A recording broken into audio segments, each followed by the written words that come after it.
So just a quick introduction to our three speakers for today. We have John Stinson, who graduated from Edinburgh Napier with a degree in AT in 2007 and has supported small to medium construction companies for the past 14 years. He was an AT module leader at Edinburgh Napier from 2017 until 2020 and is currently the Managing Director at Building Research Solutions. We also have Scott Bissett, who graduated from ENU in 2020 and is currently working as an AT at Ecosystem Technologies. For the past 3 years, he's been teaching and mentoring students on visual communication methods, including portfolio design as well. And then we also have Hugo, and he is a future fourth year AT student at Edinburgh Napier and is the creator and host of today's Architecture podcast, which explores ways to create more sustainable architecture as well. Okay. So I'm just happy to hand over to our first speaker to start the presentations. I'll just quickly admit this person here. There we go. So feel free to take it away, guys. And I'll just... Right, thanks, Alex. Can you see, am I sharing the main screen? Yes, you're sharing your early career AT screen. Yeah. Super, that's great. Right, so I'll just move through the slides today. Okay, so we've got this event broken up into two parts. Part one is around the CV, part two is around the portfolio.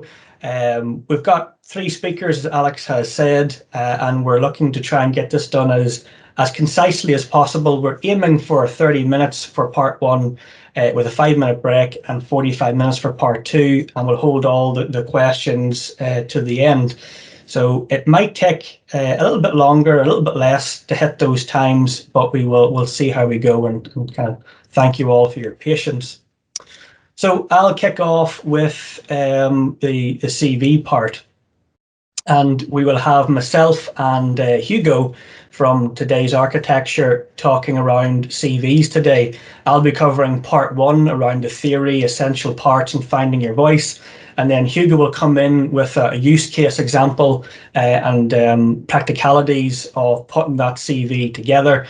And then I'll come in towards the end of part one and talk a little bit, very briefly, about LinkedIn and how that can be used as part of your CV package. We'll take a break then, and then we'll come back a few minutes later. And myself and Scott from Ecosystems will talk around portfolios. I'll cover part one and part two, and Scott will then come in and cover part three and part four. And then we can wrap up with some questions, some kind of general discussions, and hopefully everyone can get on with their lives in about an hour and a half from now. Right, so as Alex has said, many of you already know me either as the CIAT Scotland East Chair, and I've spoken at the last two Scotland East aspiration events, or some of you may know me in my previous life as a lecturer at Edinburgh Napier. So since the inception of Building Research Solutions, I and the other directors and non-execs have structured the company with a strong culture of supporting early career construction professionals. And my experience and my qualifications in this area are something that allow me to do this in an effective way. And outside of this event, myself and Hugo and Scott and Alex and Matthew and all the other members of CIAT Scotland East Aspirations are aiming to deliver more early career events to help you on your growth and journey. So if you're watching this and you're thinking, this is a useful platform for learning, and people in my class are really good at using this type of software, or people who I'm working beside in my office are really awesome at this piece of software. How would I go about learning that? This is something that Alex is putting together in the future in terms of a CIAT aspirations events around software development, around software in terms of developing skills for using that for AT purposes. So if you have any of those sorts of needs and burning desire to learn about a piece of software, please do let Alex and Matthew and the aspirations team know, and then we'll find ways to help deliver that knowledge to you guys. Right. So before I get stuck in to transferring my own knowledge on CVs and then sharing the stage and handing over to Hugo, I wanted to add this slide. So this slide is a throwback to this one of the slides I had when I was speaking at the ENU Employment Opportunity Week in March. So broadly speaking, just to build on what I was saying back then, ATs find themselves in one of three career types. Now, again, these aren't exclusive career types, but they are the most common. So my talk today and my message back in March should provide some additional actionable intel to help you get into the employer's frame of mind and to help you start, but also help you to refine your CV and portfolio. So the main message here is that the type of employer can really dictate the focus of your CV and portfolio. And essentially, you can have a core CV and portfolio that's standardized for any employer. But then when the opportunity comes up to submit your CV and portfolio, you can tweak and calibrate your CV and portfolio to how that employer thinks. And that can really add a lot of golden points to in the employer's mind and can often tip an employer's decision in your favor. So ecosystems here who are presenting today, they're an excellent example of emerging SME, that's a small medium enterprise. Now, this size of company rarely uses recruitment agencies. They lean very heavily on professional networks for recommendations. And they're also, as we know from my talk back in March, they're the largest employer of ATs in the UK. So that's why building a professional network and nurturing that network with the likes of CIAT aspirations, and I see some members from Collabed are here today as well. So using those sorts of platforms can return really life-changing rewards in terms of starting your career. So a CV and portfolio for an SME needs to show that you have a range and scope of abilities across a small number of projects. So in the construction sector and the built environment economy, the small, medium business, they need to be flexible and they need to respond quickly to any challenge that a client might throw their way.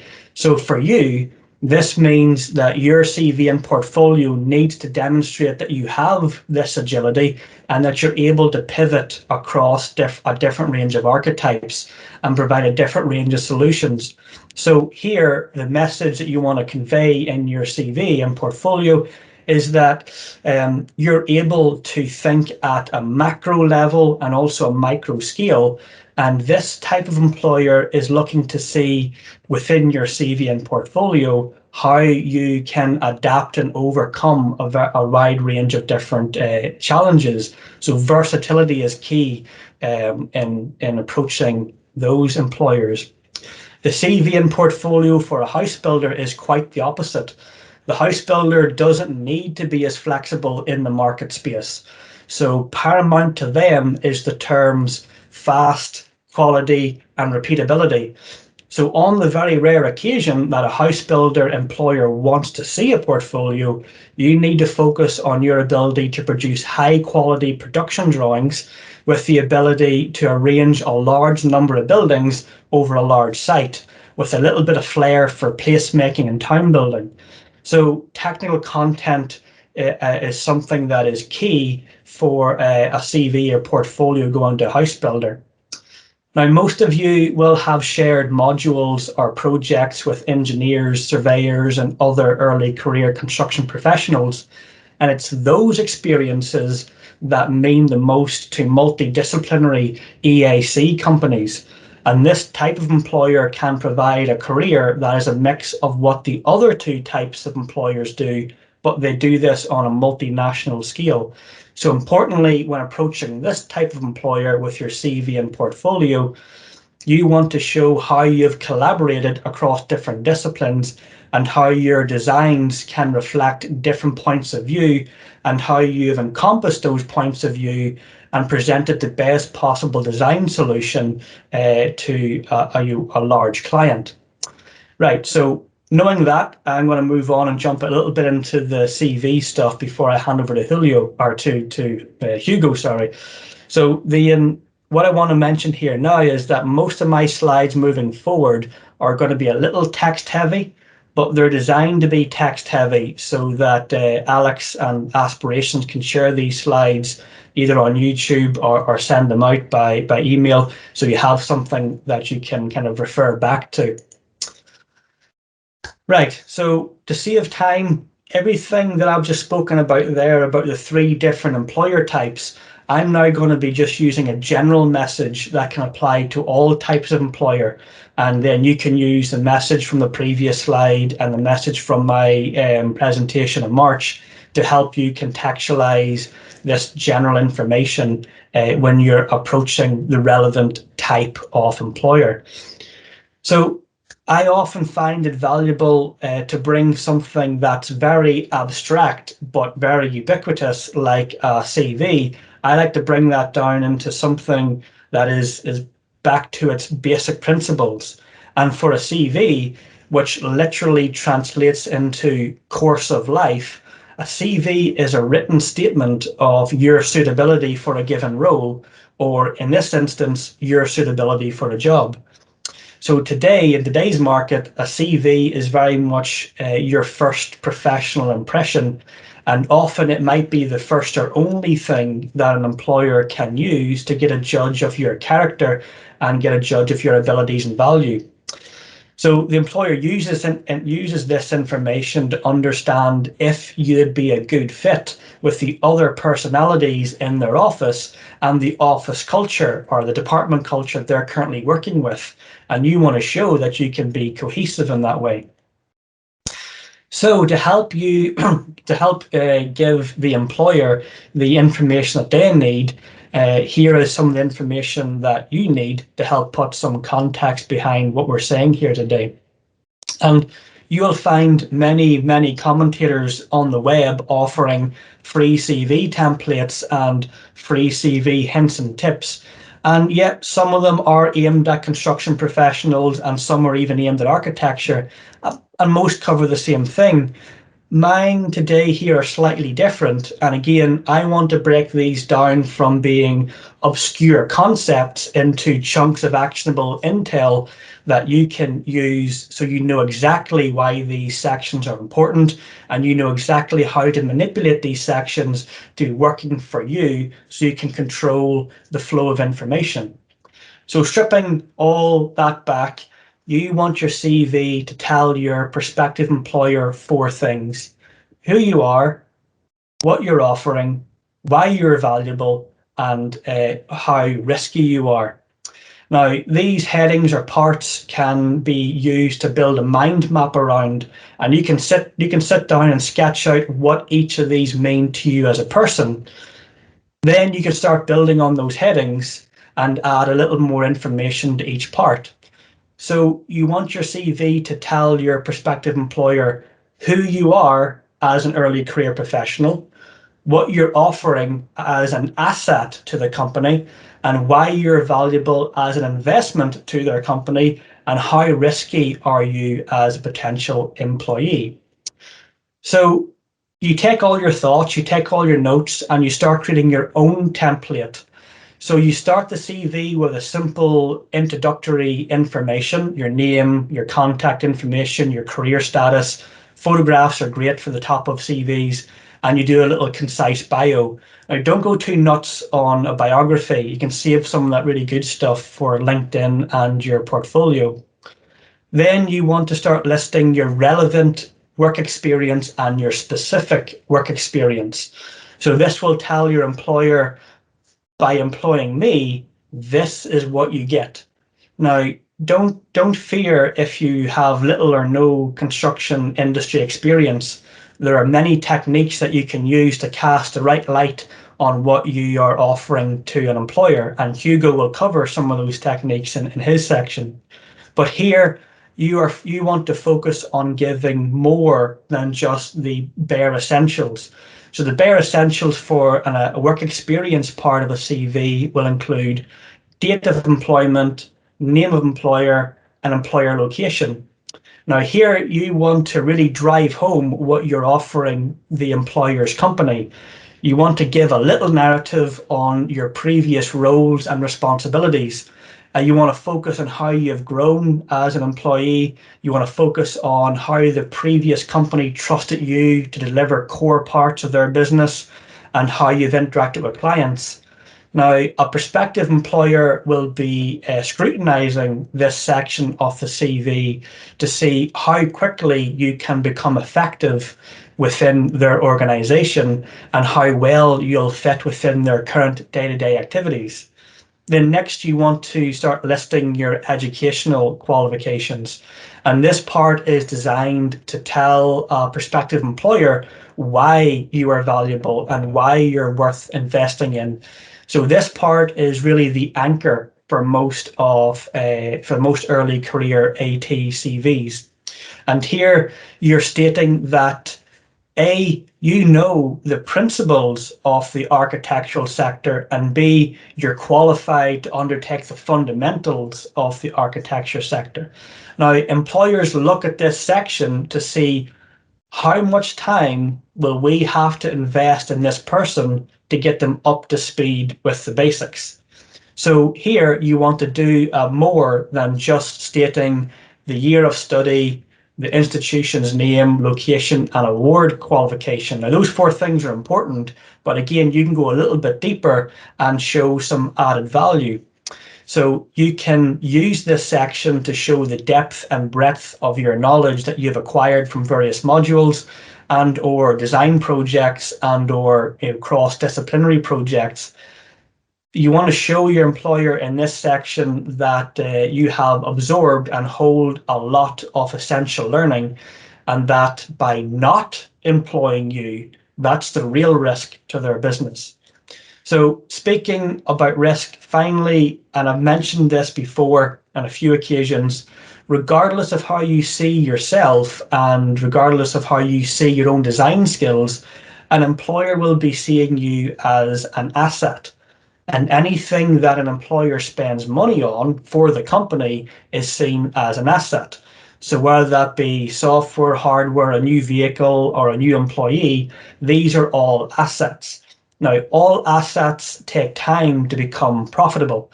And the longer an asset takes to become profitable, the greater the risk that is. So here, an employer is looking to see that piece of added value information that sets you above your work experience, sets you beyond your qualifications, and really sets you apart from the other applicants. Now, you can show this by presenting information on your AT-related skills, your talents, your interests, and other achievements. And here, what you want to be saying to your employer is, not only do I have the knowledge and ability to do this AT job, but I come with a whole package of additional skills that make me a valuable asset to help your company grow. And then finally, references are an essential part of a CV. And a reference simply says, this person is trustworthy. And the higher caliber referee you can find, the more gravitas that gives you in the eye of the employer. So remember that every July, the colleges and universities deliver thousands of AT graduates into the job market. So importantly, you need to rely on yourself and you need to dig deep and find your unique selling point. Essentially, this is something that separates you from your peers. And this can be things that perhaps are linked to your skills and talents and interests and achievements, like I've said. So, for example, if you're studying or graduated at RGU or ENU or Sheffield Hallam or University of Derby, well, those institutions are classified as CIAT Centres of Excellence, and that is a unique selling point. Also, if you study at any of the other 34 universities that are accredited by CIAT, They're also unique selling points because there are literally hundreds of programs across the UK that are called architectural something. And to put it in more perspective, RICS accredits 300 different programs in the UK. So RICS accredited students aren't super rare or unique, but a CIAT accredited student is quite rare. Right, so to give a little bit more context on terms of what else could be a unique selling point. So taking an obscure example here, do you own an aerial drone? Like, do you have a DJI drone or something like that? Maybe you use that drone for competitive flying or for videoing extreme sports or something. And you're thinking, yeah, I do that, but it's not exactly linked to architectural technology. And why would an employer give a damn about what I do with my drone on the weekends? Well, everything. This thing, anything like that can be converted into something that could add a lot of value to you as an AT employee. So, for example, drones capture GPS embedded photographs. Those photographs can be blended through a software like Autodesk Recap or Pix4D, and then you can get an as-built photogrammetry model that shows an existing building. It can be exported into Revit or ArchiCAD or Vectorworks or AutoCAD, and you've got a real-world model in a design software. And an AT, this is the cutting edge of AT practices just now. So if you have drone flying skills, it's very easy then for an employer to see, okay, photogrammetry is a big thing just now. A lot of people are talking about it. And this particular prospective employee has these skills. And this is an area we're thinking about growing into. That could set you apart from the other applicants. And then from the get-go, you've automatically de-risked yourself as an investment for that particular employer. Now, there's lots of other examples I can go through, but I'm keen to push through my bit and get Hugo on here. So I'm going to move on to the last two slides just now. Very quick messages here. The first message is there is a fine line to be found for your tone, your narrative, and your message inside your CV. So you want the tone to be factual, traceable, and you really want to start watching those adjectives in some of the CVs in your CV. There's some CVs that I review and you're thinking, this person's being a little bit too liberal in how awesome they think they are. You got to watch some of the key wording you're using. And ultimately, you want your CV to accurately represent your personality. So the tone and narrative you're using needs to be as close as to how you would introduce yourself personally when you walk into the room of an interview or walk into an MS Teams meeting for an interview. So when finding your voice on a CV, there is three things to be aware of. One, the format of a CV usually limits you to 1 or 2 pages. The core skills that you have need to jump out of the page at the employer. And the third thing is your CV needs to be nicely aligned with what your portfolio is saying about you. I'll cover that a little bit later on. Now, your CV, a couple of extra hints and tips here. Your CV isn't a blog, nor is it a letter to your friend, nor is it a dumping ground for everything you've ever done in your life. You have to be selective and showcase your unique selling point as concisely as possible. 3 more pieces of advice here.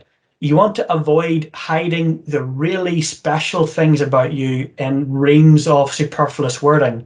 If you have a paragraph that's 5 sentences long, but it only conveys one message, that's 1 bullet point, not a 5-sentence long paragraph. You want to also create content that's in alignment with the job post.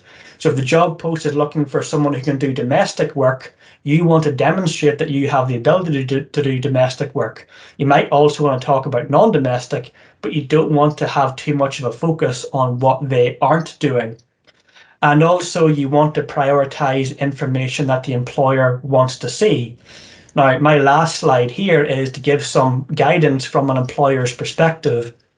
Now, you want to optimize your CV in alignment so that it is as close as you can get with the skills they're looking for. So most job posts will have 2 lists. One list will be, these are the preferred skills and these are the essential skills. Now you can use those lists, and you can also use the wording that they've used inside their job post to create the narrative around your education and your work experience. So automatically, by using the same language that they're using, they're automatically seeing that, oh, this person's going to be a good fit because they're using the same terminology we're using. So again, you're playing a lot of these things in your favor. Now, for the educational part of your CV, you want to focus on the scope of the design project. So you want to make it clear that you've covered things like domestic, non-domestic, retrofit projects, and new build. You want to make it clear that you have been designing for key objectives like method of construction, design for deconstruction, design for retrofit, circular economy. All the key words are being used at the moment because that, again, adds a lot of gravitas. And you also want to make sure that if you have studied certain modules that have really good names that kind of show what you've learned so far, you want to add those in there as well. So if you've studied a module called Sustainable Design or Building Design and Technology, those are good titles that you can use in your narrative. But also be aware sometimes that you have modules that have very obscure titles like Surveying 2 or Project Evaluation. And unless someone knows about your program, they don't mean an awful lot. So what you can do is go off to the module descriptor for the module that you had undertaken, find the learning outcomes or the keywords that the lecturer uses in the module descriptor, because they have to produce these things for CIAT accreditation. Find the keywords they've used, and then you can reuse those keywords in your CV. And again, these are big ticks for the industry because the industry love these keywords.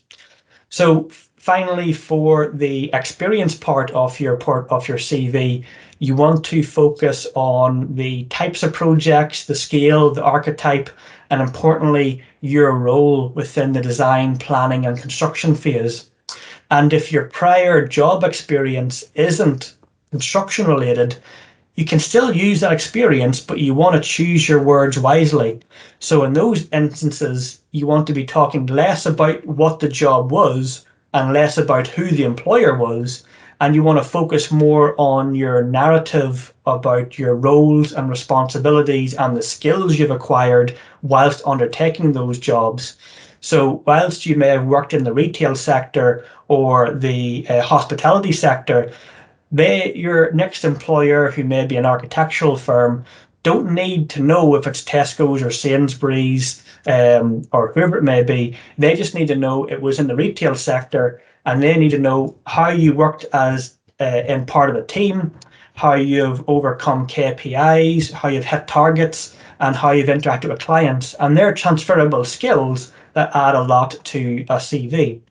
Right, I know I've shot over time there, so I'm keen to get Hugo up on stage. So I'm going to pass over to Hugo just now so he can put some of what I've said into a practical application.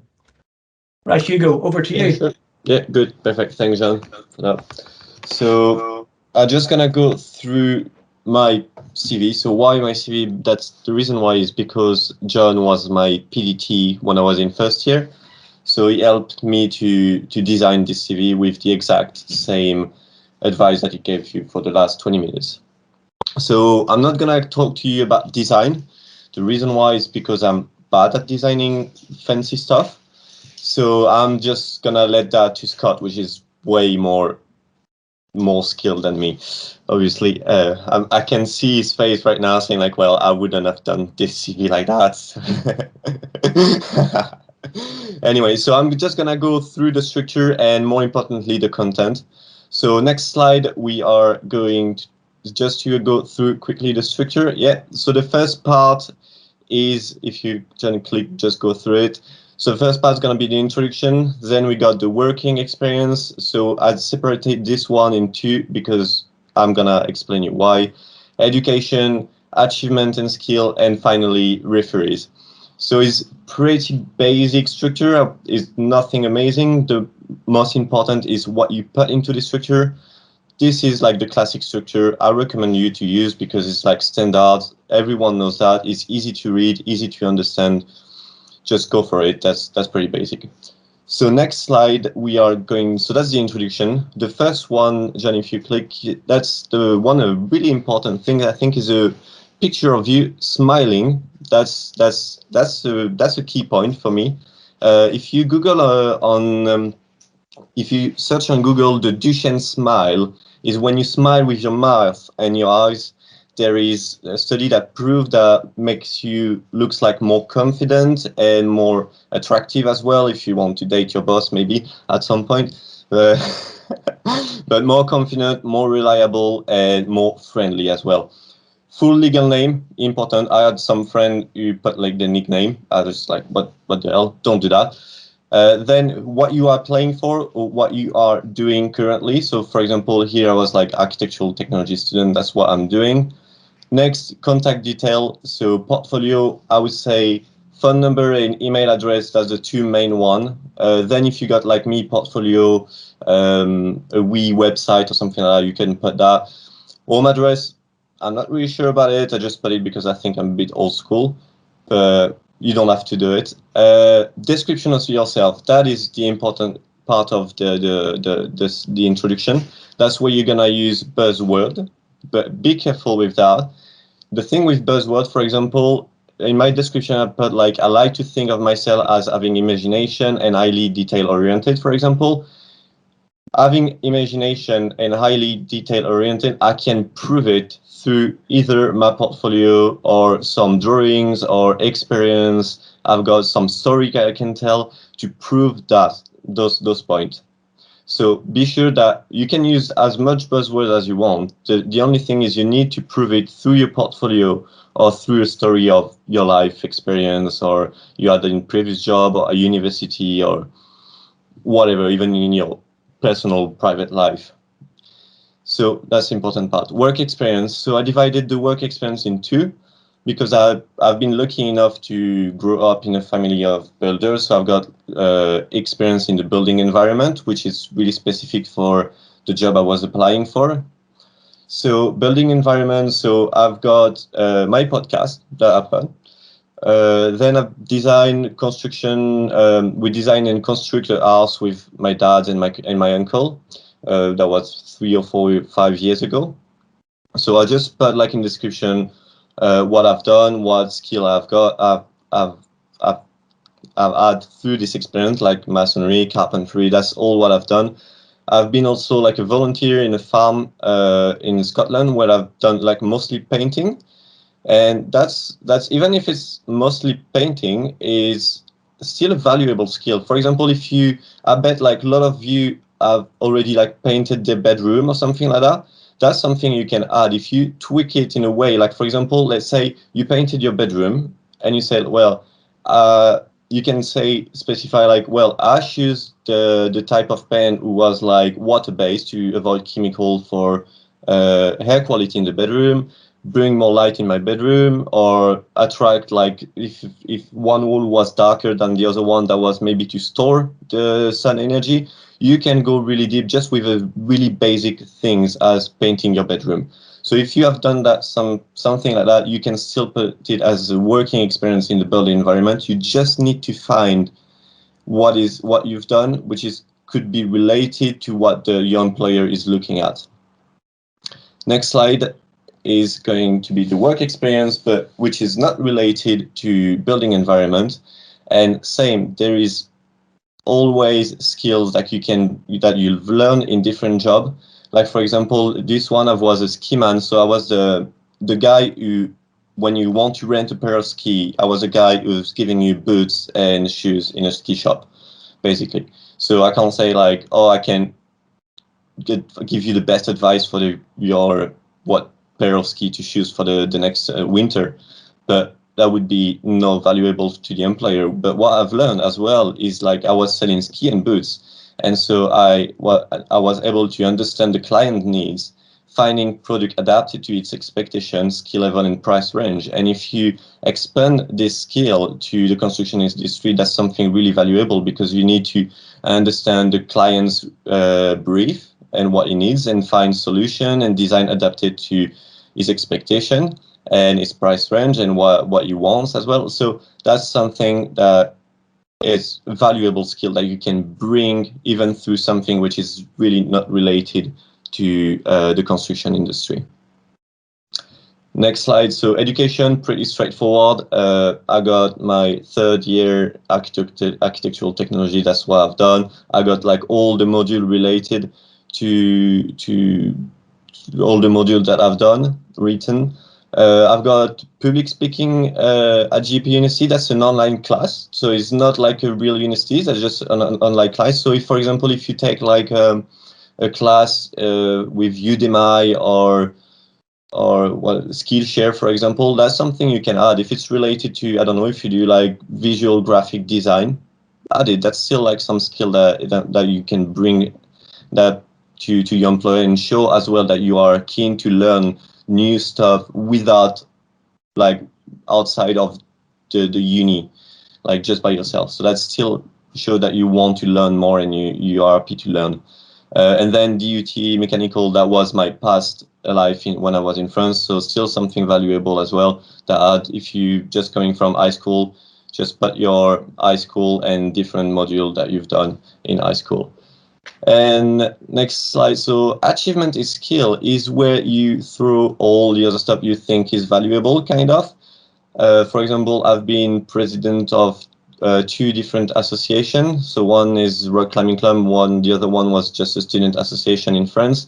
So through that, I can explain like the buzzword that I've put in my bio at the beginning. So for management, challenge, organization of events, all of that, from that, I've got story that highlights all the buzzword that I've used previously, and you can share. I can give more skill as well through story, through stuff that happen through this society. Software, AutoCAD, Revit, SketchUp, all the stuff you used at uni or just by yourself as well. Don't put like a grade, don't grade it like 1 out of 5, because it's really subjective. It's like, are you comparing yourself with your classmate or to the best Revit designer in the UK? Is really subjective. So don't do that. Just let your portfolio prove what you are capable of doing with those software. Hobbies, train running. So I put like all the stuff I do outside of the construction industry environment, I would say. Same. That's not like just random stuff put there. I've got at least 2 or 3 stories for each individual activities, I would say, that can show a skill that would be valuable for my employer. For example, if I take backcountry ski, that's the first one comes to my mind. It wasn't the best experience I got, but I had to. We were skiing with a friend, and there was an avalanche, and my friend gets stuck under an avalanche. And I was just by myself, and I had to like dig him out of the avalanche. Hopefully, that wasn't a big one, but still, that at that time I had to like take quick actions and make quick decisions, and that's the kind of in a really stressful environment. So that's the kind of stuff that can be useful if you're working in a company, especially if you're working at ecosystem. No, I'm joking. But yeah, that's everything I put in my CV. I've got a story to relate. Then finally, referees with so put the name that people who are willing to tell good about you. I know that John Stinson is ready to lie for me.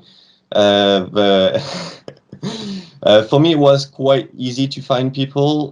John Simpson was my PDT, and James Knapp was the guy who was doing volunteer when I painted this farm in Scotland. That was at that time the 2 only people that I knew. So that was a bit. I didn't have that many shots because all the other people I knew who could be in my referee, we don't speak English, and most speak French. So yeah. But people that you know and are ready to talk good about you. And also before ask their permission, because if the employer called them and just like, hey, I want to talk about Hugo, do you know, like, it was like, what the hell, like I never agree for that. Anyway, so that's my CV. That's what pretty quick. If you have any question about it, please feel free to contact me via LinkedIn, and we can go through more detail together.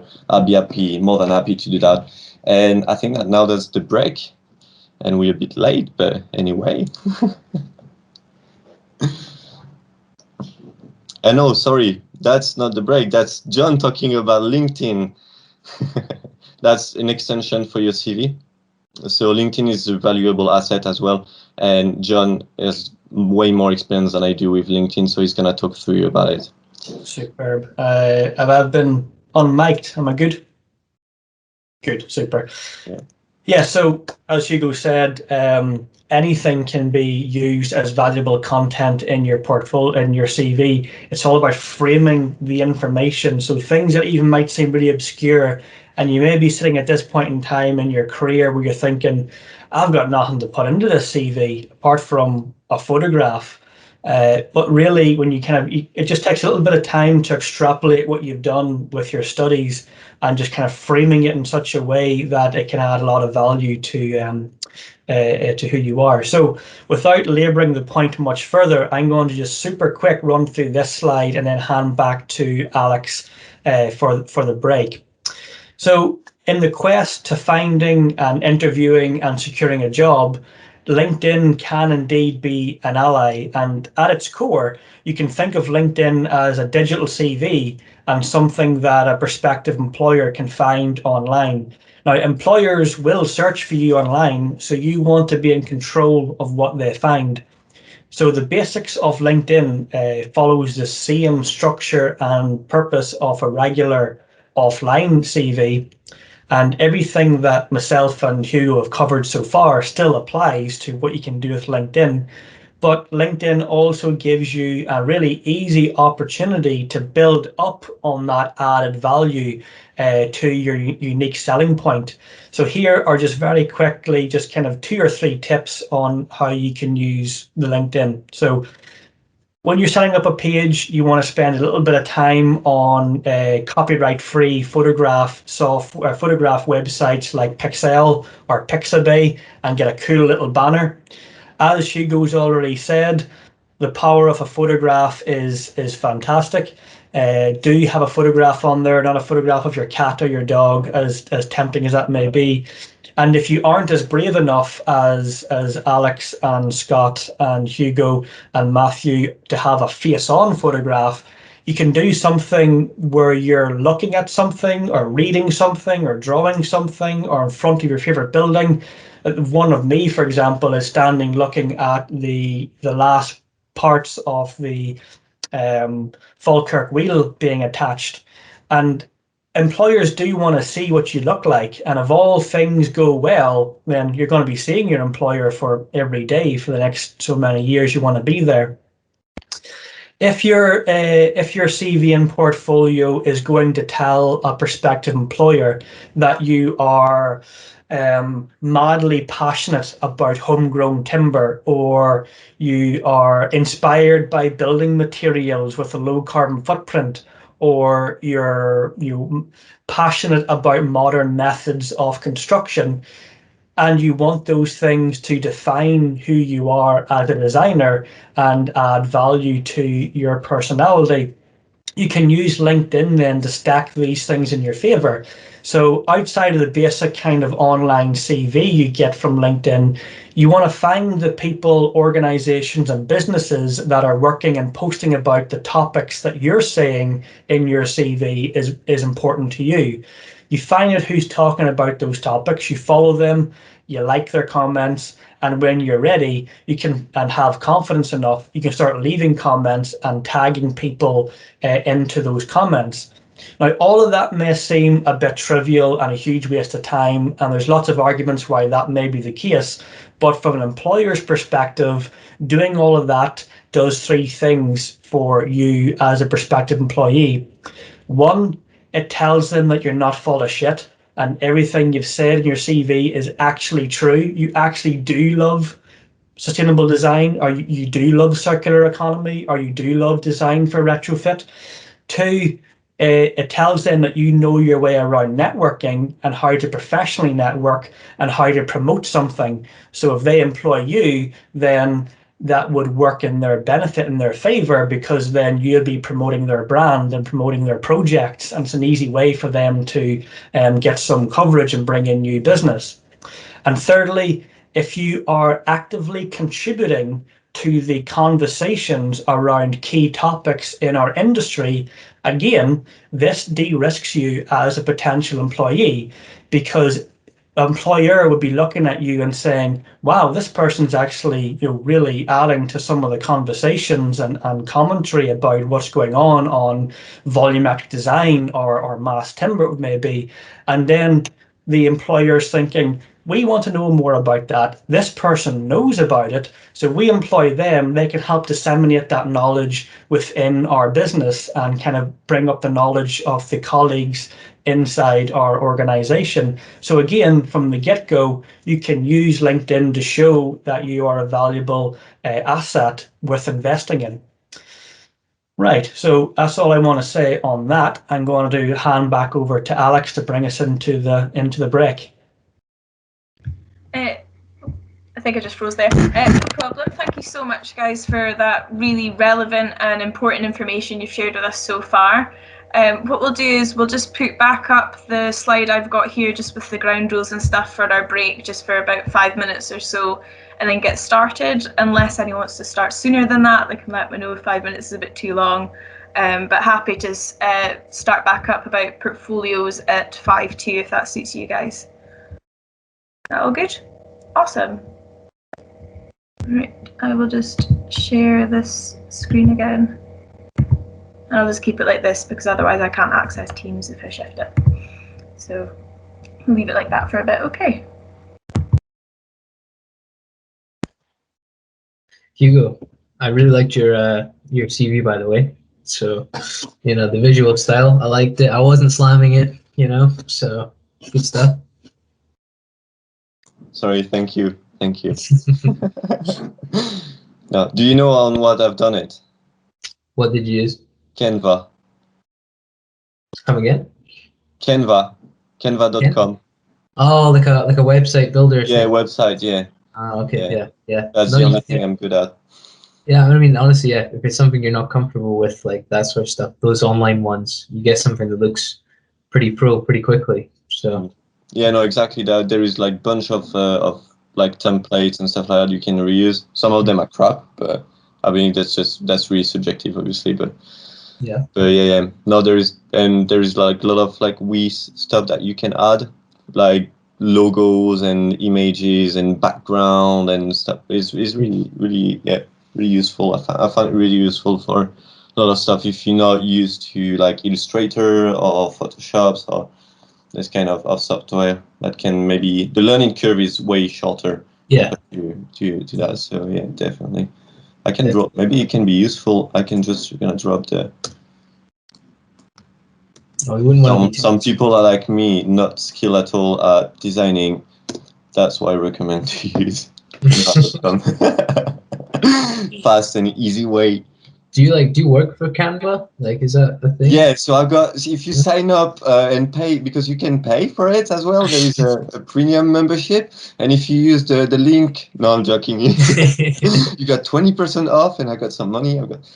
That's my affiliate marketing stuff. Superb. I'll kick off this this portfolio section then. We're over here just now. So as I said before, I will cover the first two parts or two sections of part 2, and I'll hand over to Scott. So just kind of apologize for going over time on part 1 there. Huge topic, something we can come back on in the future and do a little bit more on, but I'm going to try to be a little bit faster just now to make sure we don't go too far over time and try to recover some of that time and hand over to Scott as quickly as possible. Right, so similar to what we did with the CV, I want to spend just a few seconds now demystifying what a portfolio is. So I want to kind of break it down into its core parts. And I want to explain what those parts mean to an employer, and then how you can approach each of these parts so each part conveys you in the best possible light. So a couple of things to bear in mind is that a portfolio is more than just a collection of your best work. It is, from an employer's perspective, a window into how you think, how you design, and how you problem solve. The portfolio is also the third person in the room. So in an interview, it's your cheerleader on the sidelines saying to your employer, you should definitely employ this person because you should see how awesome they are, some of the stuff in here. And a portfolio can convey really complex information that would take you hours to kind of convey verbally. So use it as the CV is the thing that goes out first to help secure you the interview, and the CV is really there to help you during the interview to show how valuable you are as an employee.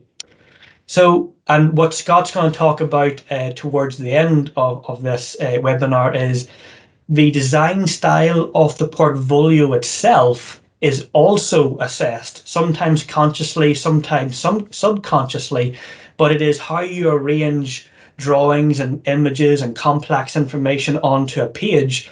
That's also a form of designing and something that an employer will scrutinize as well. And if you can't organize your own content, there's little hope you're going to be able to organize someone else's content from a colleague or a client. So talking about the portfolio, as an AT, you have a split personality, and it's your portfolio's job to augment those personalities to tell the employer that you are the right blend of architecture and technology. So to put that into perspective, I kind of want to define both terms before we go into the kind of my sections I want to talk about for the portfolio. So just to roll on the same page, architecture or architectural is based in the humanities, arts, and social sciences. Architecture is structured around the fundamentals of geopolitics, ergonomics, culture, psychology, and also classical studies. So when you're talking about architecture or showing architectural skill in your portfolio, it is your building's impact on society. And in there, you want to demonstrate that you can have unconstrained thinking, that you can interpret a client's brief, that you can do a full site analysis, and you know how to find a balance between function and form at concept stage. Now, technology, the second part of the word, architectural technology, is based in science, technology, engineering, and mathematics. And it's very much structured around the fundamentals of building performance, design for manufacture and assembly, and retrofit and climate resilience. So so the scope of the technology parts on your portfolio should be focusing on the building's impact on the occupants. Now, you want to demonstrate a working application of methods of construction, hygrothermal envelope, acoustics, fire, anthropomorphic design, HVAC systems, and things like that. So when you're constructing your portfolio, again, you want to start with a title page, and this should have a nice high resolution image. It could be a stylized 3D render, or it could be a technical drawing. So on that front page, you also include your name and the year. And then next page, you want to have a contents page. Or at least you want to have a page near the very start that provides an overview of what this portfolio is all about. And this page or another page can also present a small, concise bio or synopsis about who you are, to focus on what inspires you, your design ethos, buildings that you have worked with in the past, and things like that. Then you're going to have these 4 sections structured in different ways. So you're going to have section 1, which will be design development, which is kind of concept stage. Section 2, which is graphical visualization, which is proposal stage. Section 3, which is your technical configuration, which is design stage. And then your Section 4, which is your construction details, which is your specification stage. Now, it's great to use the same building across all sections, but sometimes it's just not possible to have the same building across all sections. It depends what content you currently have. Often having various archetypes and styles of building across the same portfolio can demonstrate a lot of depth in your experience. But again, that's only valuable if you have that range of content to show as experience. Section 1, you want to start by setting the scene with the client's brief. And here you want to add a little bit of commentary on where the site is, who the client is, why this construction is important, and what effect it's having on the surrounding community. So in this section, you want to introduce your infographics and sketches, and you want to call them early concept stage or meeting the client's brief. And the client's brief can be purely fictitious. You can make that thing up if you want to, and it doesn't have to be super complex, because here you want to demonstrate that you have the ability to consider a wide range of elements and design something that is going to be fit for purpose. So you want to demonstrate that you can design free of constraints, free of the constraints of Revit, free of the constraints of building standards. You can design wild and wonderful buildings.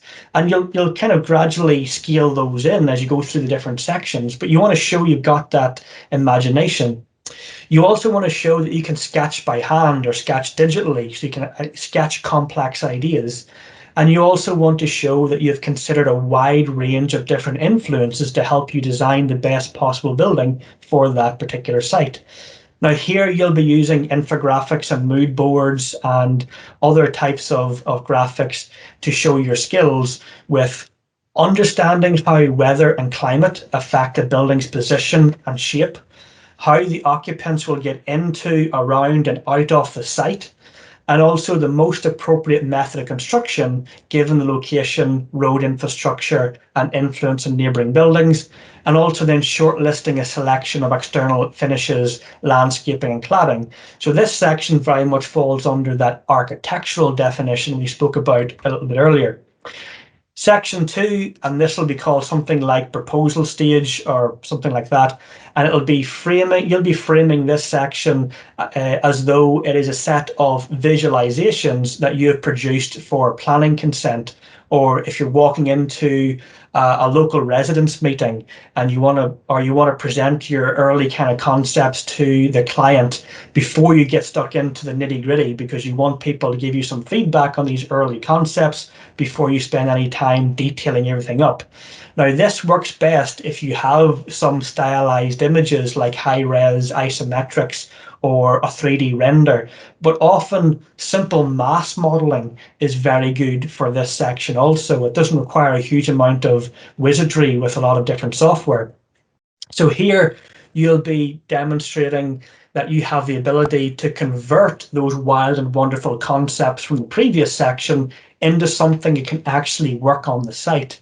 Also, you want to start to demonstrate you have an understanding of the safety and access components or clauses within Scottish building standards.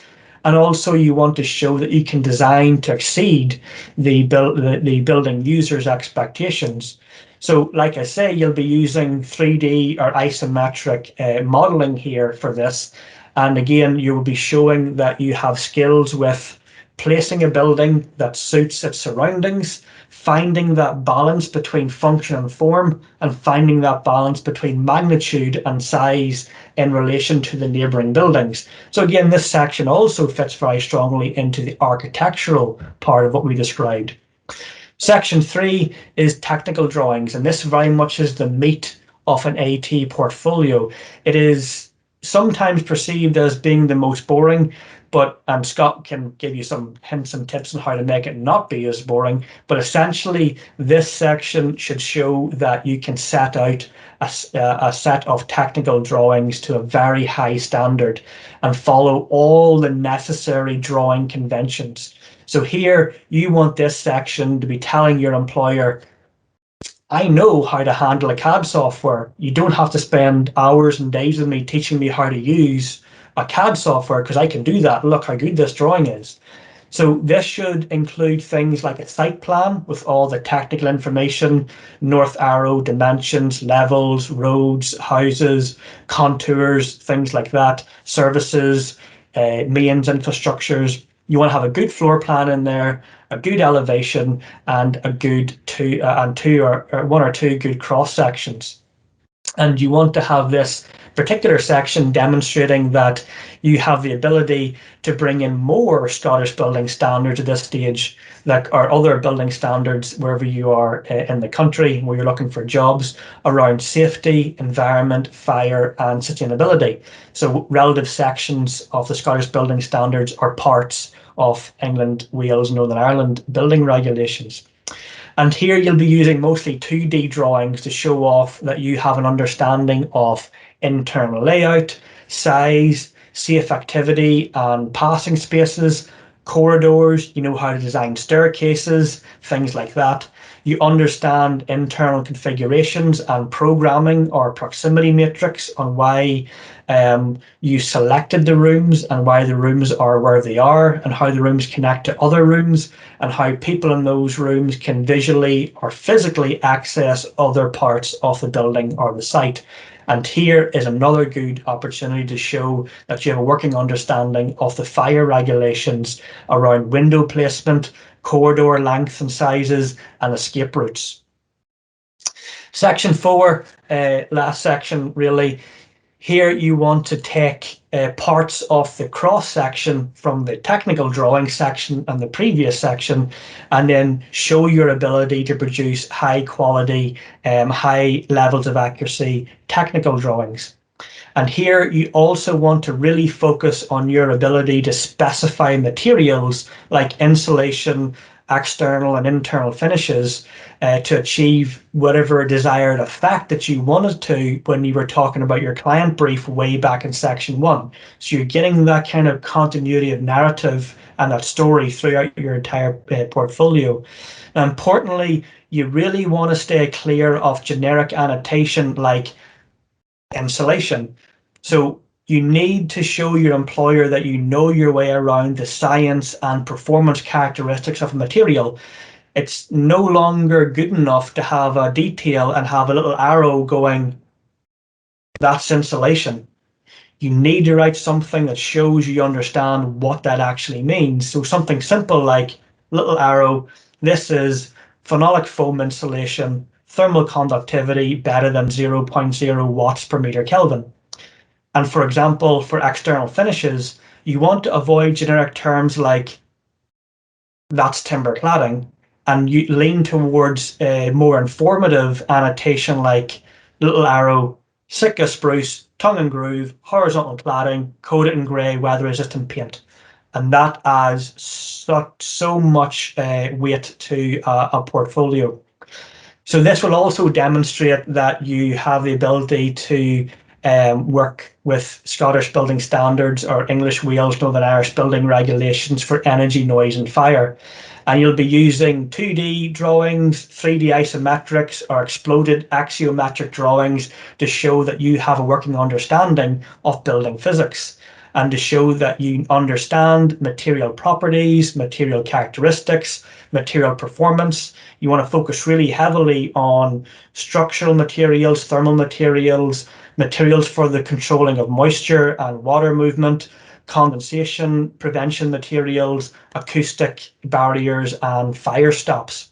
And also you want to focus on the sequence and order of layering materials together, considering complex layers like cavities, air layers, ventilation pathways, fixings and fixtures, and how things can be assembled. Right, last slide in this section here before I give some examples. You can use the same or different building in every section of your portfolio. And if you're using the same building throughout, then remember that you also need to start each section with a little narrative so that it explains to an employer why this section is in the portfolio, why is it important, and what is it showing, and what should they be paying attention to. So for example, in section 4 of the technical construction details, a little bit of opening narrative that says, this section presents 2 construction details from the cross-section drawing in section 3. Here, I have focused on specifying materials that were locally sourced with low embodied carbon, and the external finishes match that of the surrounding architecture. Really simple narrative, really informative. It shows the employer what they should be looking at, and it allows you then to kind of control how they experience your portfolio. And if you are using different buildings in each section, remember that every time you introduce a new or different building into your portfolio, you need to add a little bit of narrative for some context for each of those buildings to describe what that building is, where it is, and why it's important. Now, finally, if you don't have wicked awesome 3D visualization skills, then the options are really to upskill and work with your peer group to try and learn what you need to get your visualization skills to where you want them to be, or you focus on another key skill that you may have that I haven't covered. So for example, do you know how to do an energy analysis? Do you know how to do thermal bridging analysis? Do you understand condensation risk analysis? If you do, then that would be a perfect section called building physics or building performance. And that could be a good alternative if you're lacking some of the other skills that I've spoken about earlier. Finally, the adding figure numbers to all of your drawings is very important part to show that you have thought about the arrangement of your drawings on your portfolio. And do not add a drawing or an image just for the sake of having it. Every single drawing or image needs to be added just to tell the employer a story about your skills, about your talents. It needs to convey, it needs to display and demonstrate that you have a certain core skill. It shouldn't just be a lovely drawing dropped into the middle of a page with nothing around it and kind of hoping the employer knows what that means. You do have to drive the narrative. Right. So I am going to very quickly go through some examples for each of those sections I've just spoken about. I'll do that quite concisely and quickly as possible, and then move over to Scott. So now, something to be aware of, you'll see the odd black box every so often appear in these slides. That's because some sensitive content has been redacted to remove people's names or contact details or things that they didn't want me to share. And so these black boxes you see appearing on some of these example slides, they aren't a design feature, they're trying to hide something. So the message here for your opening front cover is it needs to be bold, it needs to be striking, but importantly, it needs to be something that reflects your personality as a designer. It should give a little glimpse about what's inside the portfolio, but you also want to make sure that you have your name on there, you have your career status, just like Hugo spoke about earlier. So for example, you 3D or third year architectural technology student at RGU, or early career AT graduate from ENU 2020, or something like that, just so that whoever's looking at this gets a bit of perspective on where you are on the kind of career pathway, and not to be expecting, really complex drawings, because you may not be there yet on your understanding of what you're doing. A date range is also good to add on your front cover, and adding a date range of when you designed the buildings in your portfolio. So you may have drawings in your portfolio from the first year of college to the fourth year of university, and that might be a time span between 2017 to 2020. And again, that adds more context because we were designing buildings slightly differently in 2017 than we are today. Now, the redacted parts of this page almost make this section redundant, but it still kind of helps me make my point. So here, before you dive into the nitty-gritty and start throwing drawings at people and start throwing images at your prospective employer, you want to set the most important part of context, which is, who is this person that designed all these wonderful drawings? So here in this kind of bio section, you want to cover 4 things. Your contact details, because again, portfolios do slip out into the wild, and the most random people get your portfolios without you knowing it, and someday you get a phone call or a contact saying you're still looking for a job. Now, those are rare occasions, but you never really want to disregard those kind of serendipity moments. The narrative in here, you want to focus on who you are as a designer, what elements of architectural technology interest and motivate you the most. You also want to talk about design experience. Now, this doesn't mean work experience, this means design experience. So this little bit of narrative is a combination of all the project types that you have been exposed to or interacted with over the past so many years. And again, if all your experience is in the educational side of things, then this allows you to add a lot of really powerful narrative that can add a lot of context for an employer. So these will be things like, do you remember that domestic project that you did in the second year of college? Well, then, therefore, you have worked with domestic buildings. Do you remember that energy efficiency retrofit project you did in third year of university? Well, now you can say you worked with energy efficiency retrofit projects, non-domestic. Here you want to be describing, pulling out the key words of all the things that you have interacted with the past couple of years. Describe the archetypes, describe the project scope, describe the impact. Keywords like city regeneration, domestic, non-domestic, educational building, new building, extension, retrofit, historic retrofit, change of use, off-grid eco projects, passive house. And that shows that you have a wide range of experience with all these different building types, which again helps to de-risk you as a potential employee. Right, so the contents page, and this can be called really anything, but it's essentially telling the prospective employer what you're about to find in my portfolio and how they should navigate around this document, which is your portfolio. So I want to spend just a few seconds here describing what the purpose of this is and tying it back to the 4 sections I've just spoken about there a few moments ago. So you absolutely do need to have those 4 sections, but how you deploy those 4 sections over your portfolio is really open to interpretation. Now, I've seen 7 or 6 really effective different ways of applying those 4 different sections across a portfolio, but I want to give you kind of 3 of the easiest you can apply with what you may have sitting in your kind of folders at the moment. So the titles of those sections that I covered a few moments ago, each of those can have their own heading inside your portfolio. And then you can focus on one building type for each of those sections, or the same building through all those sections. So that means that your the narrative and the structure of your portfolio is driven by the sections that employers need to see. Equally, you can start to kind of be a bit more creative with those sections, and your portfolio can be made up of main headings based on projects you worked on. So you could have 4 main headings: domestic, existing, domestic new build, non-domestic, existing, non-domestic new build. And then inside those 4 headings, you can then present your 4 sections. Now, this is where you're kind of getting into the realm of your kind of 50, 60 page portfolio. And there's no real right or wrong answer in terms of how long a portfolio should be. I kind of prefer them coming in between 10 and 20 pages.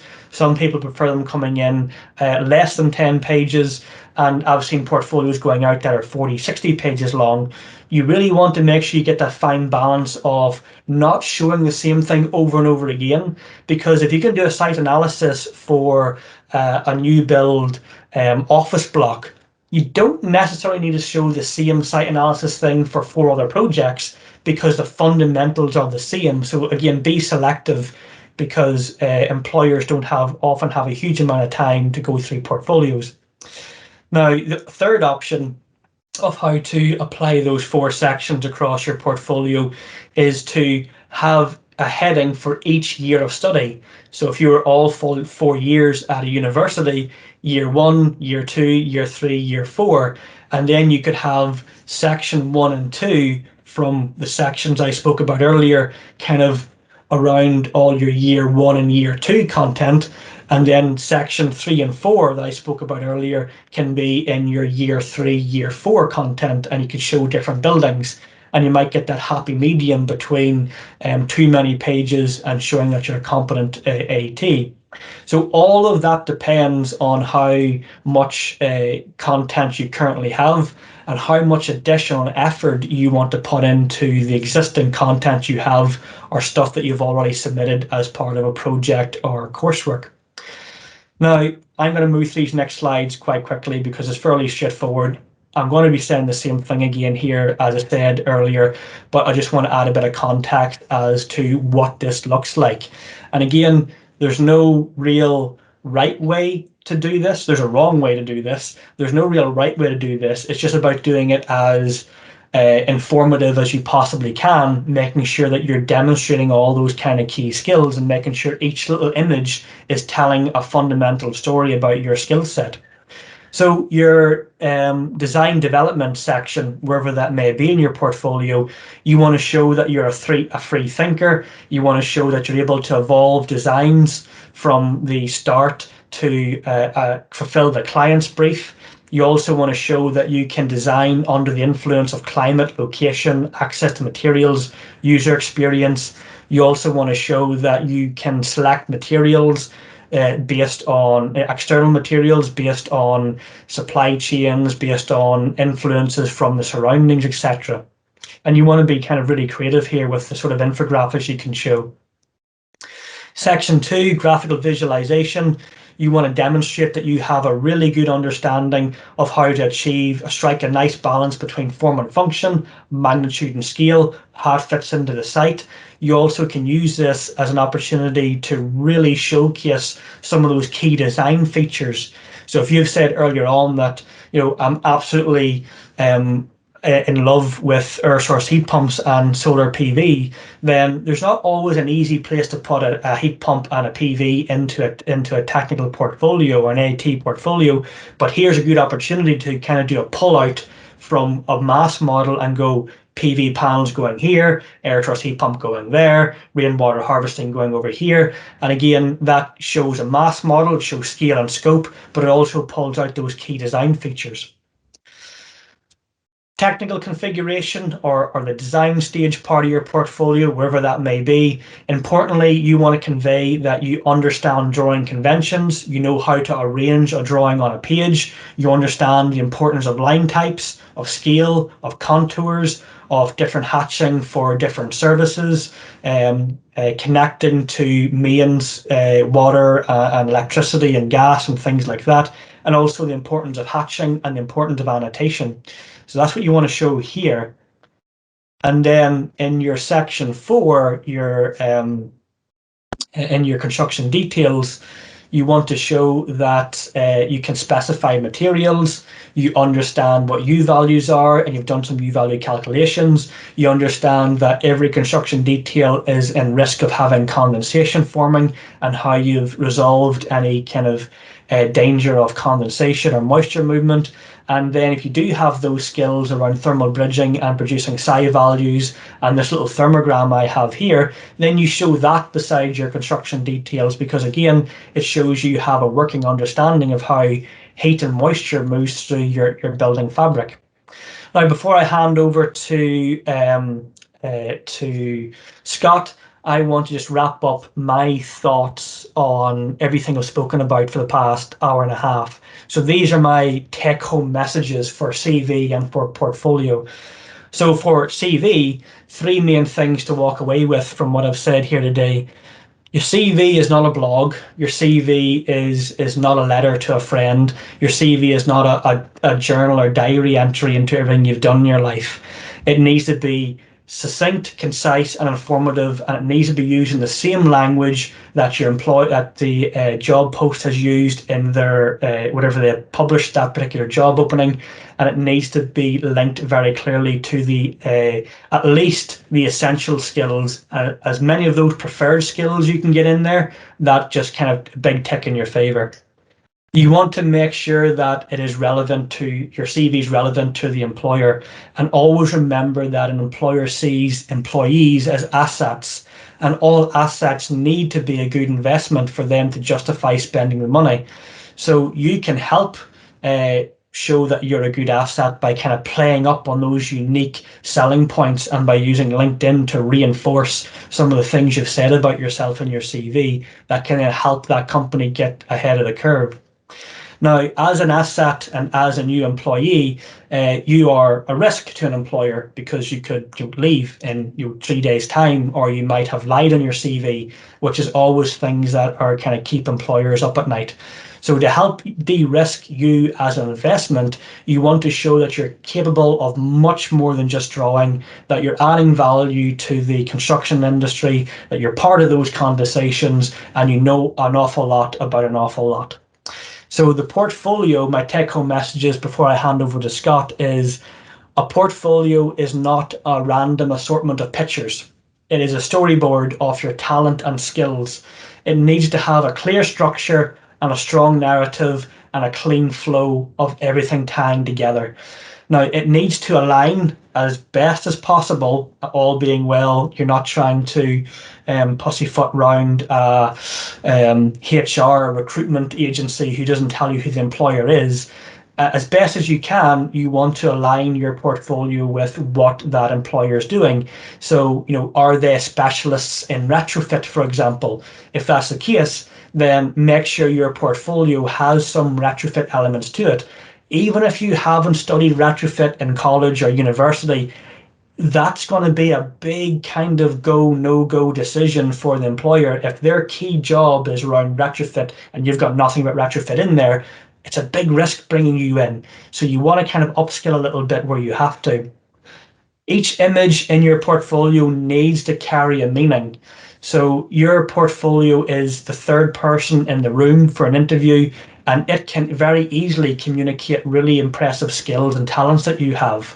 And each image should be telling the employer 1 or 2 or 3, whatever it is, key messages about you in terms of what type of talents you have as a designer. And finally, before I hand over to Scott here, as an architectural technologist, do not try to compete with Part 2 RIBA students. By that, I mean, don't have a portfolio that's super architecture heavy and then one random detail at the end. You can't, as an AT, you can't compete with RIBA students on pure architecture alone, because they've spent the past 4 or 5 years studying a Bachelor and Masters of Art, and they've been learning about arts and geopolitical science, humanities and social science for years. In the AT programs, you get that for about a year, half a year max sometimes. So you need to lean really heavily on the technology side of your portfolio. Yes, an AT's portfolio needs those architecture parts, but you need to have an equally strong, if not stronger, technical parts, which are the sections 2 and 3, or sorry, 3 and 4 that I spoke about. Right, I am going to hand over to Scott just now to then add a bit more context to all of that and to kind of talk you through some of his hints and tips of putting together the kind of perfect portfolio. So over to you, Scott. Thanks, John. So I'll try and keep this very quick. I'll maybe just try and kind of summarize the main point of what I'm trying to say just now in just a wee minute or two, just so anybody who needs to get away just now can get away, and hopefully, yeah, I can give them some value before you're away, and then I'll try and run through the rest in maybe 10-15 minutes, something like that. But yeah, I guess the main message I would like to say is just that the way that your portfolio looks, so the way that you've laid it out, the colors, fonts, styling of the whole thing, that's a very, very important thing. Basically, if that was the one message, it's just that that's very, very important as to how your message is received.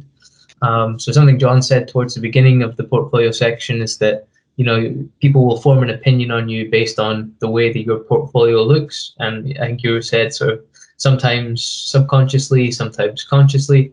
I would maybe amend that by saying always subconsciously. Always subconsciously. It's impossible not to be affected by the way that it looks, in the same way that when you meet a person, and your subconscious maybe takes in their body language or the way that they're dressed or anything. I mean, there's so many things that the brain picks up on and makes a first impression with, and it's the same for a portfolio, for a page. Your page has a body language of a sorts, an address sense of a sort. So yeah, it's an opportunity, if you design one really well, to present yourself the way that you want to. And I guess the nice thing about a portfolio is it doesn't succumb to nerves on the day of the interview. It still looks the same, as it does when you've designed it. So you can really take your time and craft something that on the day won't get flustered or get a dry mouth or anything like that, So that's kind of my main take-home message is this is something to spend a bit of time on, for sure. So yeah, I mean, just to kind of go over the first section here, a lot of this kind of is just a rephrasing of probably what John and Hugo have both covered already in the CV and portfolio sections. But again, maybe just to give a slightly different perspective, it's from me as a recent graduate, someone who's just gone through all of the CV and portfolio process. To make you aware of my own bias, I'm kind of the first type of of job that John outlined towards the beginning, small to medium, kind of very broad ranging. Everybody wears very thick glasses, kind of place. So yeah, just be aware of that if you're applying somewhere else. That my message might not always be as tailored, as much as I've tried, to something like a large house builder or multidisciplinary kind of firm. But yeah, so just on this slide here, one that I've maybe just take a second on is just to say that obviously it's a communicative piece, it's an expressive piece, an informative piece. Kind of John and Hugo have covered all these things in good detail already. But one that maybe hasn't been mentioned so much is also a reflective piece for you. So the process of preparing this and thinking about the answers to what are my unique selling points, what are my best values, so on and so forth.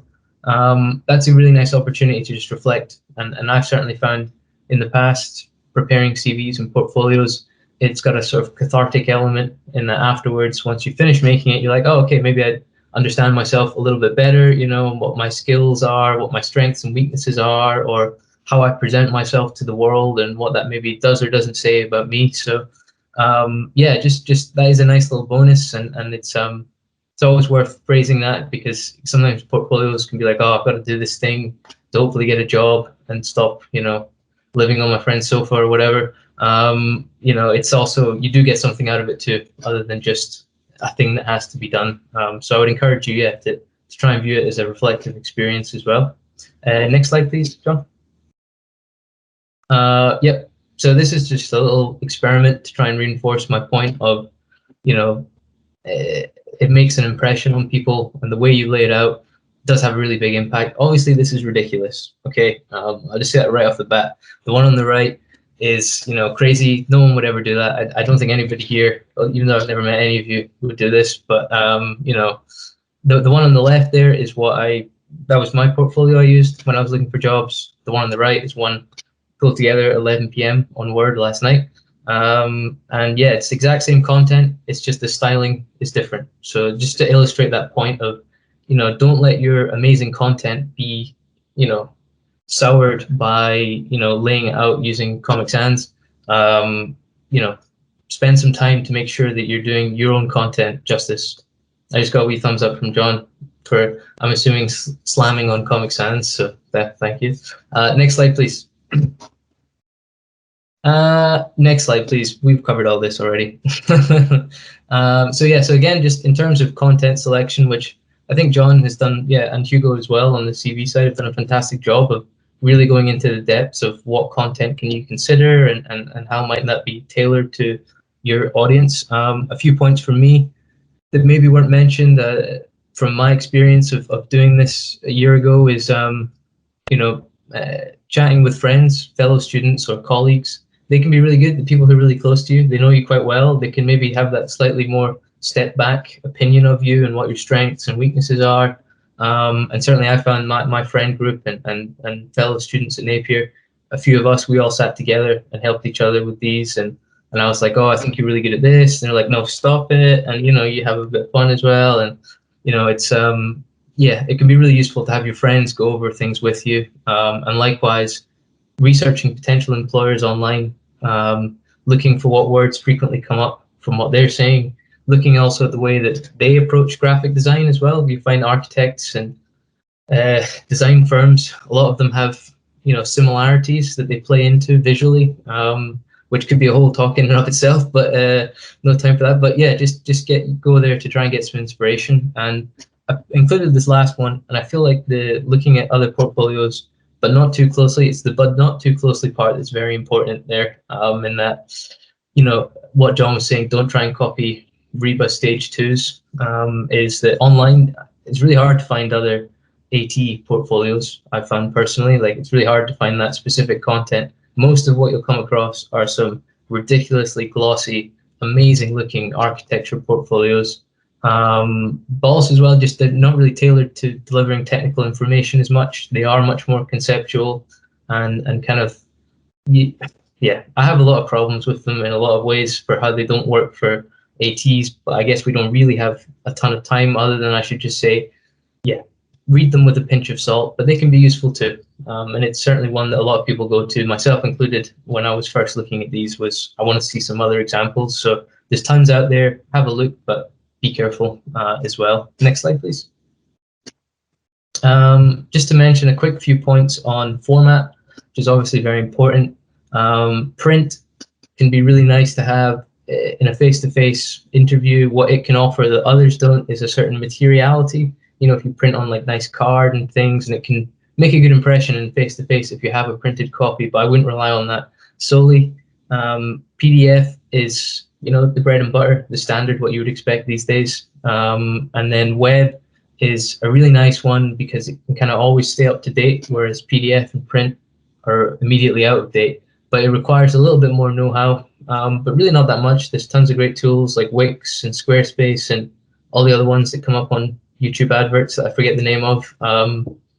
There's tons of really great stuff out there to learn these, and yeah, they probably make the best impression. It shows you put in the most effort, and that even just showing that you've put in effort is a really good thing to demonstrate to an employer. Next slide, please. Right, so I'll quickly just run through the next slide, please, and then again, one more time. Yep, there we go, that's it. Yeah, I'll just quickly run through this. This is what I kind of came up with for today as a how to start from the blank page all the way through to having a finalized or having a portfolio, yeah, in draft. So we've just discussed format, probably best to avoid print, maybe go probably for PDF. But if you really fancy the challenge and you really want to go the extra mile, I would definitely recommend doing something web-based. Yeah, point number 2, select content. We've covered a lot of that stuff already. I won't go into that just now. Step 3 is the first sort of practical step, and it's structuring the portfolio. And John's already talked about some great structures where you have it broken down into the different sort of stages of a project, or you go through it project at a time. There's great ones there, pros and cons to both. But a really good step is just to write it down first. Just get a blank piece of paper, maybe do a bullet pointed list, or perhaps draw like little thumbnail sketches of where the pages are, and just try and figure out how all the sections are going to mix together, and what you're going to show. And then from there, I would say step 4 here, laying out content, is a first pass, and it's pretty basic. It's just putting things on the pages. And there's a lot that goes into that, how big you make things, how well aligned they are, that will, you know, ultimately show how well it looks in the end. And then lastly, developing sort of aesthetic elements is that kind of refined detail pass where you're adjusting fonts, or you're adding colors, or any small like color bar things or anything like that, just that final layer. But go easy on that part, but we'll come to that. Next slide, please. Yeah, I feel like we kind of went through that there, just the structuring element, but this is an example here of like a sketch, and this is something I've done for every portfolio I think I've ever created is kind of just thumbnail sketch it out or bullet point list it out of just the main section headings, what you want to cover, and then yeah, it's just a nice way to start. It's a bit less intimidating than opening up Photoshop, InDesign, whatever else. Next slide, please. Yeah, so in terms of layout, this is a big topic. I could get into this for a while, but I think, you know, as I've said, on the left-hand side there, helps keep things organized.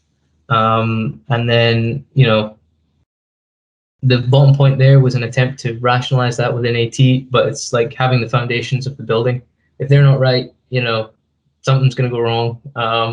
But if it's not right, this layout page will just never look quite right. It really is that, you know, sort of fundamental of if your page is all skewy or it's, you know, just really odd in the way it's laid out, there's no white space, there's too much white space, it's just never going to look quite right, no matter how much you fiddle with fonts or colors afterwards. So the best way to achieve that is normally through a grid sort of approach. There's tons of information about this online. I've included a link at the end of exactly what some of these points are, but it kind of helps guide the eye through the page in the way that you want it to be guided. So next slide, please.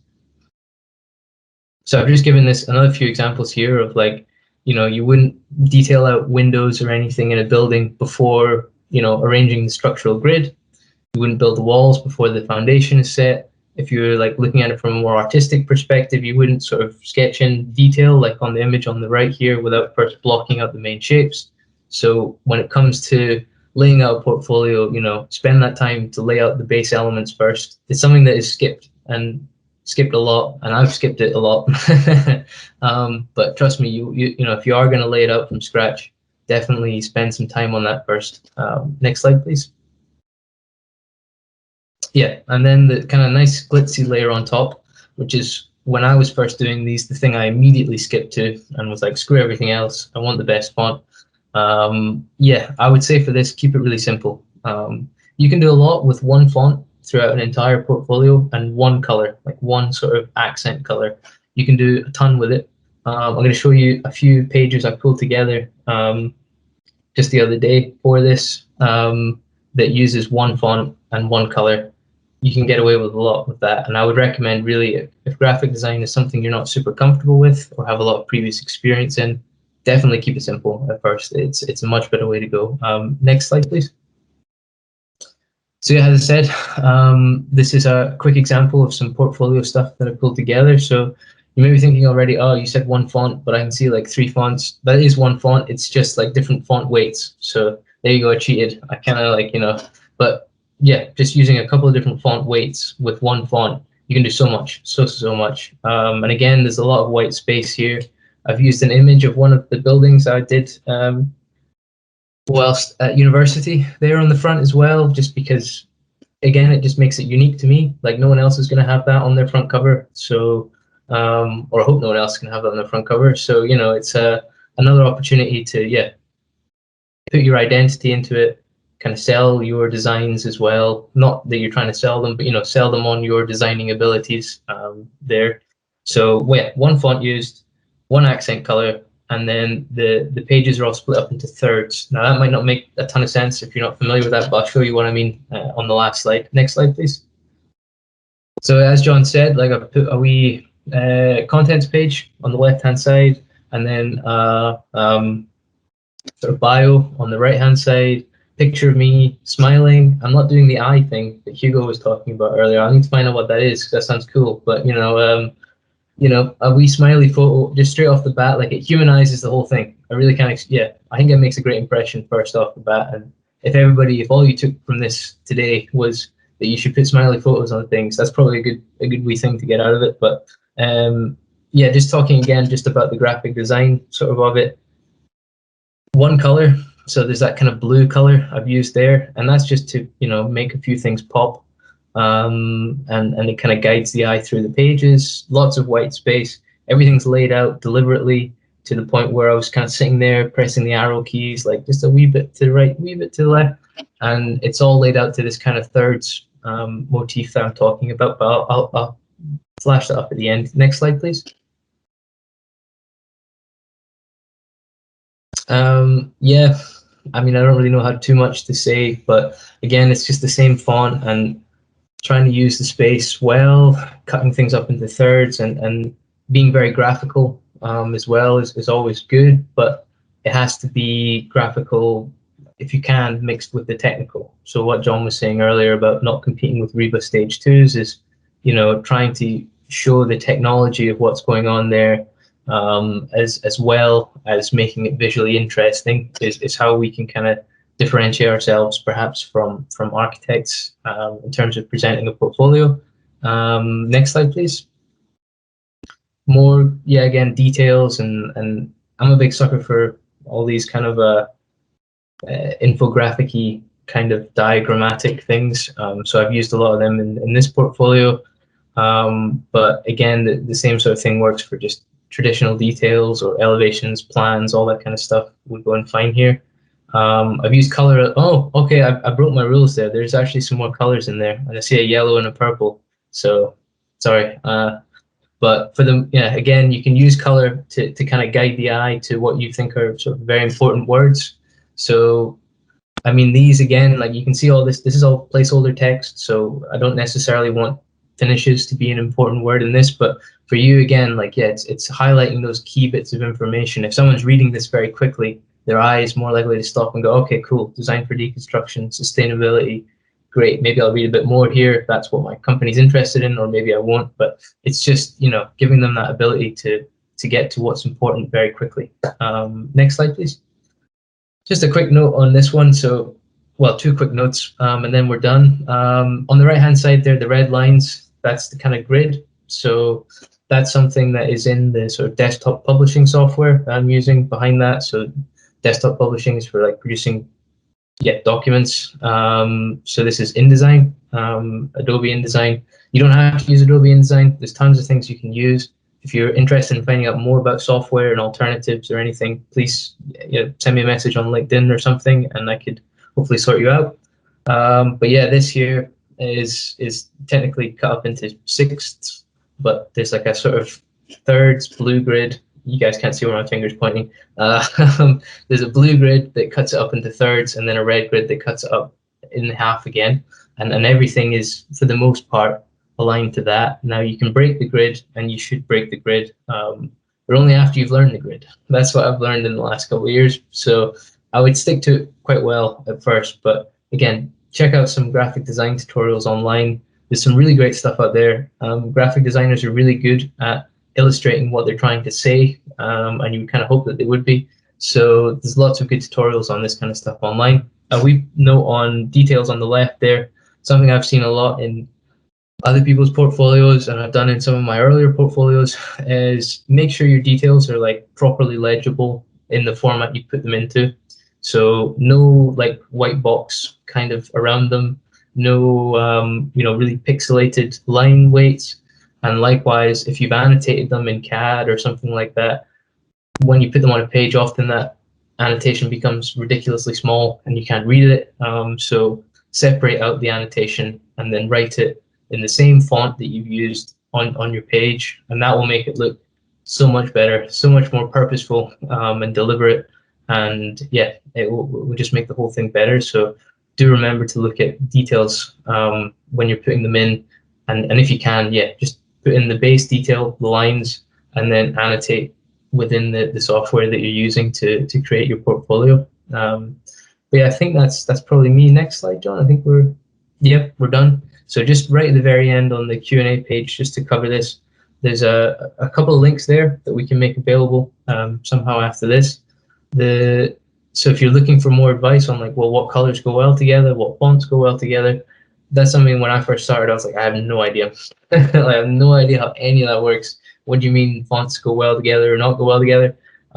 Check out these links. They've got really great ones. You don't have to know why they work. You can just look at them and go, ooh, I like that one. And it will probably be better than your first stab if you're not familiar with this. And I say that because they're definitely better than my first attempts at what these people have here. And likewise, there's a guide on some of the graphic design stuff we spoke about there at the bottom. So that's me. I'm going to breathe some air. Thank you for listening. Great. Thank you so much, guys, for sharing your knowledge on these topics. I'm sure it was very valuable to those that attended.